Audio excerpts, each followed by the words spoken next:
ਸਤਿ ਸ਼੍ਰੀ ਅਕਾਲ ਸਾਰਿਆਂ ਨੂੰ, ਸਵਾਗਤ ਹੈ ਸਾਡੇ ਪਹਿਲੇ ਵਲੌਗ ਦੇ ਵਿੱਚ। ਅੱਜ ਤੋਂ ਮੁੰਡੇ ਆਪਾਂ ਵਲੌਗ ਬਣਾਇਆ ਕਰਾਂਗੇ ਤੇ ਵਲੌਗ ਦੀ ਸਟਾਰਟਿੰਗ ਹੋ ਰਹੀ ਆ ਖੇਤ ਤੋਂ। ਅੱਜ ਆਪਾਂ ਆਏ ਸੀ ਪੱਠੇ ਲੈਣ, ਤੁਸੀਂ ਦੇਖ ਹੀ ਸਕਦੇ ਹੋ।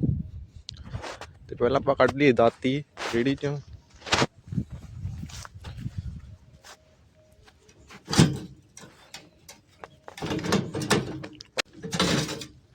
ਲੋ ਵੀ ਮੁੰਡੇ, ਦਾਤੀ ਤਾਂ ਲਈ ਆਪਾਂ ਕੱਢ, ਫਿਰ ਤੁਹਾਨੂੰ ਮਿਲਦੇ ਆ ਪੱਠੇ ਵੱਢ ਕੇ। ਲੋ ਵੀ ਮੁੰਡੇ, ਪੱਠੇ ਤਾਂ ਲਏ ਆਪਾਂ ਵੱਢ ਤੇ ਹੁਣ ਆਪਾਂ ਦੇਖਦੇ ਆ ਘਰੇ ਜਾ ਕੇ ਕੀ ਕਰਨਾ। ਹੁਣ ਬਾਕੀ ਤਾਂ ਦੇਖਦੇ ਆ, ਅੱਜ ਹੈਗੇ 13 ਤਰੀਕ, ਹੋ ਸਕਦਾ ਆਪਾਂ ਪਤੰਗ ਵੀ ਚੜਾਈਏ। ਚਲੋ ਬਾਕੀ ਮਿਲਦੇ ਆ ਤੁਹਾਨੂੰ ਘਰੇ ਜਾ ਕੇ। ਲੋ ਵੀ ਮੁੰਡੇ, ਹੁਣ ਆਪਾਂ ਬੈਠੇ ਆ ਦੁਕਾਨ ਤੇ ਪਤੰਗ ਵੀ ਆਪਾਂ ਚੜਾਏ ਨੇ ਥੋੜੇ ਬਹੁਤੇ, ਤੇ ਵਲੌਗ ਤਾਂ ਨਹੀਂ ਬਣਿਆ।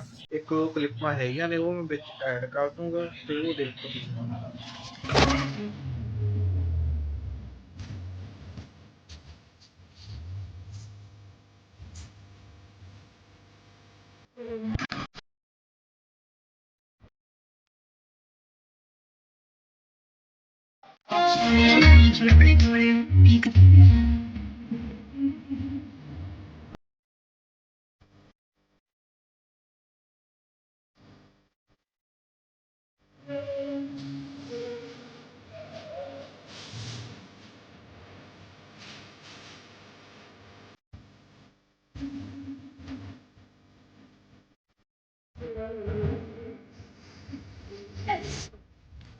ਕਲਿੱਪਾਂ ਤੁਸੀਂ ਦੇਖ ਲਿਆ ਹੋਈਆਂ ਨੇ, ਹੁਣ ਤੁਸੀਂ ਦੱਸੋ ਕਿਵੇਂ ਦਾ ਲੱਗਿਆ ਵਲੌਗ। ਤੇ ਆਪਾਂ ਹੁਣ ਮਿਲਦੇ ਆ ਅਗਲੇ ਵਲੌਗ 'ਚ। Thank you.